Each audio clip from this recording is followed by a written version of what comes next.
we will be continuing the history of juvenile delinquency. We'll try to discuss now juvenile delinquency in the Philippine Senate. Dito po sa atin, sa country natin, the Republic of the Philippines. We are going to handle three laws. The PD 603, and then the amended of PD 1179, and then also the RA 9344, which is the Juvenile Delinquency Act. Okay, so we start. In the Philippine setting, marami po batas ito. There are so many laws, but we are going to focus muna sa tatlo, which is the PD 603, and then the amended PD 1179, and then the Republic Act 9344. The PD 603 is what we call the Child Youth Welfare Code. I repeat, the Child Youth Welfare Code is the PD 603. Under the said law, sa batas nito, a person who is over 9, take note, a person who is over 9, but under 21 years of age, at the time of the commission of the offense, who committed a crime, is known as youth offender. I repeat, in the PD 603, a Child and Youth Welfare Act, under the said law, a person who is over 9 years old but under 21 years of age at the time of the commission of the offense who committed the crime is known as the youth offender. So, what is that? That is PD 603. PD 603. So we call this code the Child and Youth Welfare Code. So the Child and Youth Welfare Code. Okay? According to this code, children at the age of 9 years old, over 9 years old,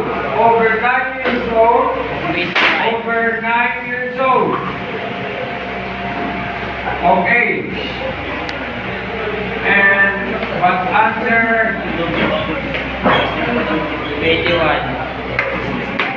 21 years of age, okay, under 21 years of age, the offender in the commission of the crime is called youth offender. Okay? Malinaw ba? Malinaw? Oh. So, youth offender, ano tawag? Pag 9, over 9, and then under 21 years old, under the youth child welfare code, youth offender. Pero, remember, when the Republic or the PDD, the Presidential Decree 1179, na ikaw lumabas, in-amend niya. Ano ang sinasabi sa PD 1179? Under the said law, it defines a youthful offender as a minor or youth, including one who is incapacitated in accordance with law, who is over 9 but under 18 years of age at the time of the commission of the offense. The youthful offender as a minor on youth, including one who is incapacitated in accordance with law, who is over 9 years but under 18 years of age at the time of the commission of the offense. Take note of that, ha? Now, so in-amend po yan. Pagdating dyan, yung batas na yan, andun sa batas na yan, ang youthful offender as a minor or youth, okay, including one with incapacitated, hindi siya kapasidad maging offender. In accordance with law, is over 9 years but under, ano? Ang sabi dito sa PD 603. PD 603. Ano sabi? Over 9 but under 21 years old. Okay? Pag-amin, ang youth offender, in-amen. Okay? Guys, youth offender, over 9, dito, over 9 years of age, but under what? Ano sinabi ko? 18 years. Yan ang difference, guys, ha? Noong una, 603, youth offender ang tawag sa commission of the crime and juvenile or minors. Under the commission of crime, ang edad, over 9, under 21. Pag-amen, sa PD 1179, anong tawag? Youth offender din, pero over 9 years of age, but under 80 years. It's around.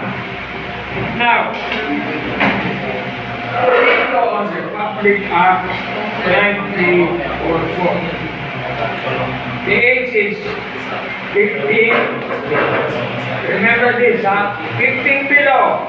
And emancipated from criminal liability where over 15 and below 18 are likewise exempted unless acted upon with discernment. And discharge a full child in its conflict with the law. Okay, ito. Sa 9344, tandaan niyo po, below 15 years. Okay. Okay. Public Act 9344. Okay. Guys, 15, below 15. Below 15, okay. Tandaan niyo po, below 15 of age, no criminal liability. Sir, paano sir? Hindi siya makakulong, sir? Liability. Okay? Pero, pag above 15,